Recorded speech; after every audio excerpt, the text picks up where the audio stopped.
Alright, just wanted to, hi Bella. Just wanted to film a quick video, first video where I'm talking on my Dash 64 build. It's Audi Quattro. Still working out the kinks with the gyro and the steering angle, but it's super fun so far. But let me just go over some of the issues that I'm running into when actually drifting. Probably mostly due to the fact that I'm trying to drift on a table or the counter in my kitchen, which is not the professional setup. You know, a lot of people use like PVC board, or I've seen people spray silicone spray on like very flat materials, anything to get that no friction surface. And I'm all for that, but I'm also really lazy, and I have limited supply and room, and I'm not in a permanent space, so I don't want to set anything up that's too labor intensive. It's too much of an investment in materials or money. I wanted the simplest setup that I can drift anywhere, the most convenient, and this has been the best one so far.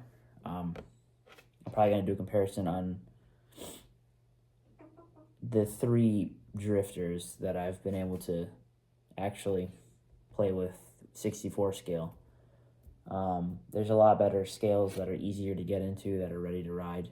1 to 64 scale is proven to be the most niche of them, in my opinion. I mean, even the 1 to 76 scale, that's smaller than this, seems to have a better community and easier to get into. The 1 to 64 scale, unless you 3D print yourself, has limited options, and buying kits. Dash 64, I don't even think is available anymore. I don't know. It's not right now. It might be later. The DKX kit is also really well made, really well built by Mark Cho on Facebook. I bought 2 of those. I haven't set them up yet because I need the receivers, but the quality of the build is insane. And there's insane camber on the front wheels, which I love. Probably show that in another video. There's another brand, the NES 64, but that's just too expensive. So for me, like, this was altogether less than $100. The NES 64 is like $400 to $600, depending on what you're buying, condition, and then like how much you have to put into it.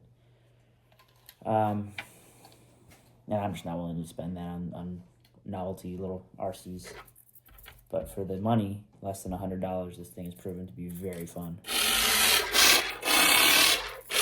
I mean, just that right there, for me, is extremely satisfying. And learning to tune it has been really fun. So anyway, back to what I was saying. I don't really drift on a professional board or anything, which I probably should, but I just want to put my first video out there talking about my setup. Anyway, Audi Quattro 90, Hot Wheels. It took minimal effort to set this up, and it looks decent. I'd say the only flaw is there's a little bit of a misalignment in the back wheels if you really look. But if you're not looking that hard and you're drifting, it doesn't really matter. I'm trying to get it to where I can have this piece in. I think all I have to do is just chip off some of the front so that the servo can still allow for steering. So yeah, once that is in and I can get a permanent setup for the battery, it'll look really clean. But I like the way it looks right now. It looks worn and like an Audi Quattro. And I like it, so having fun with it. Anyway, so to the meat of the video, I'm trying to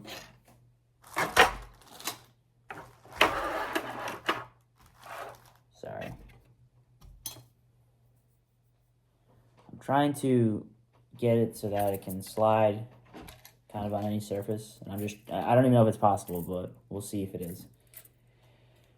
Let me show this too. So there's an adjustable steering angle radio controlled. So this channel here, this one here, controls the amount of steering. I'm gonna do my best to show this, but so like right now, this is where I'm at, and I'm just gonna turn it all the way up. Very professional. All right, so now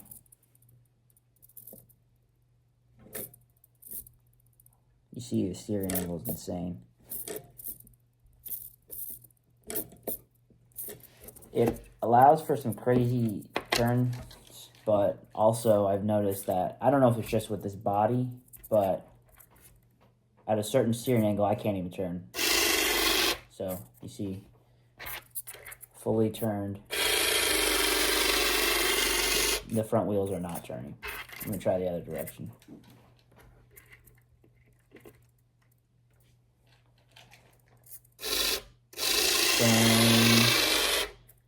Same deal. So what I try to do is I'll turn it all the way until I notice they're not, front wheels are not turning, and then I'll slowly turn the channel down and test. Okay, that's rolling a little bit, not much. Turn down a little more, and that's rolling. Okay. Other side, rolling good. So that's a usable steering angle for me, at least. I keep the throttle pretty high,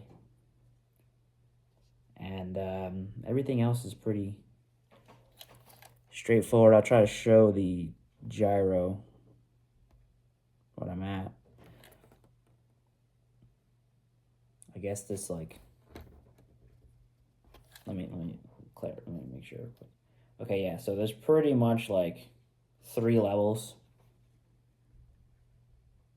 I'm putting it like right under the second level on channel 5. And you should be able to hear the gyro working. So yeah, so far, I mean, it's letting me turn left to go right, which is what I want.